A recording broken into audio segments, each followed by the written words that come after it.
is a winter weather message for the following counties in Michigan: Lenawee, Monroe, and Wayne. The National Weather Service in Detroit, Pontiac has issued a winter storm warning for heavy snow, which is in effect until midnight tonight. The winter weather advisory is no longer in effect. Hazardous weather, moderate snow, occasionally heavy at times, will fall this afternoon, tapering off this evening. Total snowfall of 5 to 8 inches is expected. Highest totals near the Ohio border. East winds gusting around 20 miles per hour will continue through the day, causing some blowing and drifting of the snow. Impacts: untreated roads will be snow-covered and slippery.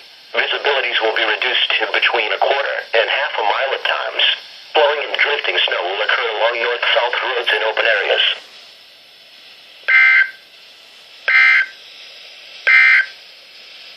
This is a special weather statement for the following counties in Michigan.